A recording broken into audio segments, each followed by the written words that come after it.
नमस्कार, मी प्रणिता बोरसे. आपण पाहत आहात TV9 मराठी आणि आता बुलेटिन मध्ये पाहूयात सुपरफास्ट 50 बातम्या.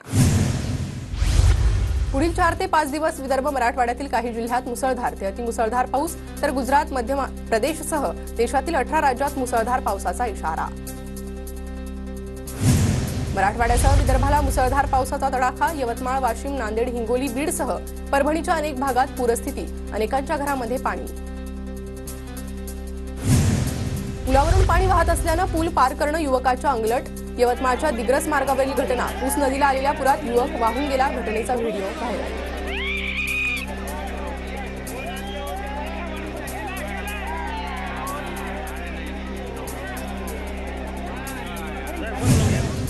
वाशिमच्या कारंजा तालुक्यात पुरातून वाट काढताना आजोबा वाहून गेले. गावकऱ्यांनी तत्काळ पुरात उतरून आजोबांना बाहेर काढलं.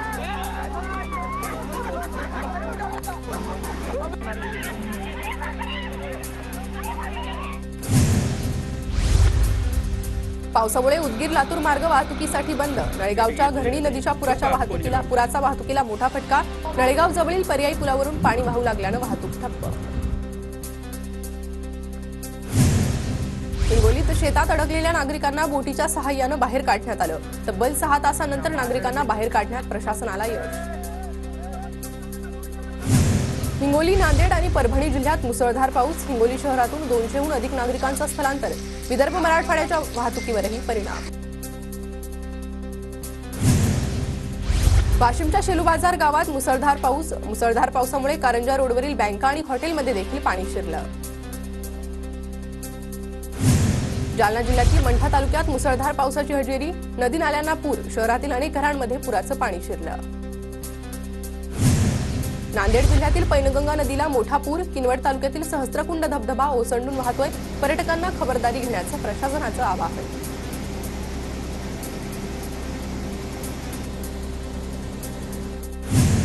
नांदेड जिल्ह्यात गेल्या 2 दिवसांपासून मुसळधार पाऊस सुरूच. अनेक घरांची पडझड तर शेती पिकांचं अतोनात नुकसान. किनवट, हिमायतनगर तालुक्यात सर्वाधिक पावसाचा फटका.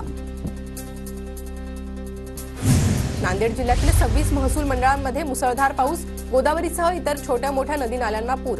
मूग, सोयाबीनसह इतर पिकांचं मोठं नुकसान. परभणीच्या पूर्णा तालुक्यातील महातपुरी शिवारातील पिंपळगड नाल्याला पूर. शेतात पाणी आल्यानं शेती पिकांचं मोठ्या प्रमाणात नुकसान. लातूरमध्ये ग्रामीण भागात पावसामुळे शेती पिकाचं अतोनात नुकसान. उदगीर, अहमदपूर, रेणापूरसह इतर तालुक्यातील पिकांनाही फटका. जालना जिल्ह्याच्या मंठा तालुक्यात पावसाची जोरदार बॅटिंग. पाटोदा गावात पाणी शिरलं. शेती पिकाचं मोठं नुकसान.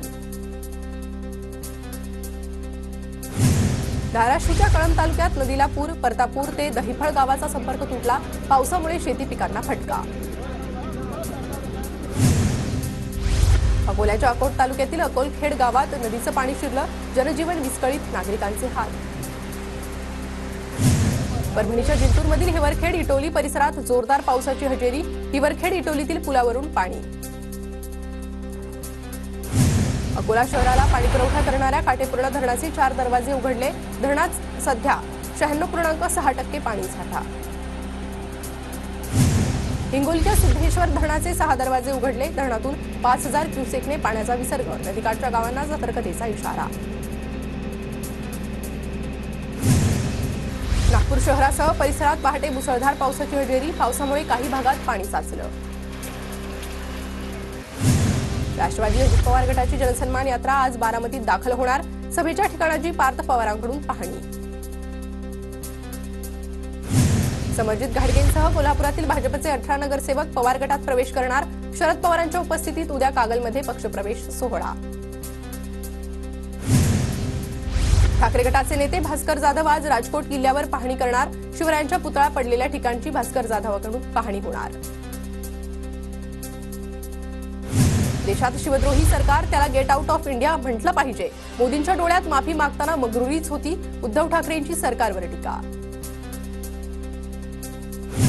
शिवरायांच्या नावानं राजकारण नको. ठाकरेंनाच 2 वर्षापूर्वी महाराष्ट्राच्या जनतेनं गेट आउट केलंय. दंगली होण्यासाठी महाविकास आघाडीचा लोकसभेपूर्वीही प्रयत्न. येत्या काळात महाविकास आघाडी जनता नक्की जोडे मारेल. मुख्यमंत्री शिंदेंचा पलटवार. मालवणमधील कोसळलेला पुतळा भ्रष्टाचाराचा नमुना, हा संपूर्ण देशातील शिवप्रेमींचा अपमान, शरद पवारांचा हल्लाबोल. खोकेवाल्या सरकारकडून महाराजांचा अपमान, खोकेवाल्यांचं सरकार पुन्हा येऊ देणार नाही, त्यांना घरचा रस्ता दाखवणार, नाना पटोले यांची टीका. शिखर बँक घोटाळा प्रकरणी अजितदादांच्या चिंतेत वाढ, मुंबई पोलिसांच्या गुन्हे शाखेनं दाखल केलेल्या क्लोजर रिपोर्टला विरोध करणाऱ्या 4 नवीन याचिका सेशन्स कोर्टात दाखल, तर याचिकांवर 5 ऑक्टोबरला सुनावणी. राज्यातील बंद सहकारी साखर कारखाने पुन्हा सुरू होण्याची शक्यता, केंद्रीय सहकार मंत्रालय स्तरावर हालचाली सुरू. रयत क्रांती संघटनेचे अध्यक्ष आमदार सदाभाऊ खोत यांना उत्कृष्ट संसदपटू पुरस्कार, खोत यांच्याकडून कष्टकरी आणि शेतकऱ्यांना पुरस्कार समर्पित. विधान परिषदेचे आमदार बाबाजानी दुर्राणींना 2022-23चा महाराष्ट्र विधान परिषद उत्कृष्ट भाषण पुरस्कार जाहीर, उद्या राष्ट्रपतींच्या हस्ते पुरस्कार प्रदान होणार. धुळे ग्रामीणचे आमदार कुणाल पाटलांना महाराष्ट्र विधानसभा उत्कृष्ट भाषण पुरस्कार, उद्या राष्ट्रपती द्रौपदी मुर्मूंच्या हस्ते सन्मान होणार. ठाकरे गटाच्या युवासेना पुणे शहर विस्तारकपदी अजिंक्य धात्रक यांची नियुक्ती, आदित्य ठाकरे यांच्याकडून अजिंक्य धात्रक यांच्यावर युवासेनेत मोठी जबाबदारी. मनोज जरांगे आज भीमाशंकरचं दर्शन घेणार, दर्शनानंतर पुण्यातील प्रमुख पदाधिकाऱ्यांची बैठक घेणार. श्रावणी सोमवार निमित्त बीडच्या परळीतील वैद्यनाथ मंदिराला आकर्षक फुलांची सजावट आणि विद्युत रोषणाई, गेल्या 2 दिवसांपासून सुरू असलेल्या पावसामुळे भाविकांची गर्दी नाही. गणपती बाप्पाच्या स्वागतासाठी पुण्यातील बाजारपेठा सजल्या, पूजेचं साहित्य सजावटीच्या वस्तू खरेदीसाठी नागरिकांची दुकानांवर गर्दी. भाईंदर पश्चिमेच्या धारावी देवी मंदिराच्या जीर्णोद्धारासाठी 5.75 कोटींचा निधी मंजूर, आमदार गीता जैन यांच्या प्रयत्नांना यश, मंदिर जीर्णोद्धार करण्यासाठी भूमिपूजन सोहळा संपन्न.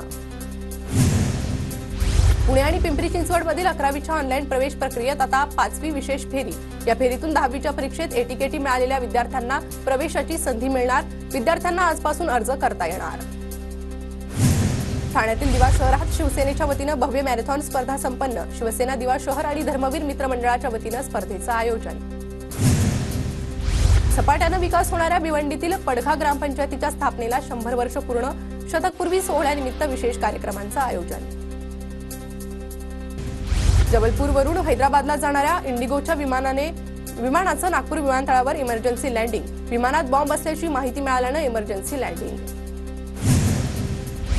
सप्टेंबर महिन्यात बँकांना तब्बल 15 दिवस सुट्ट्या असणार, दरम्यान ऑनलाईन व्यवहार सुरू असणार.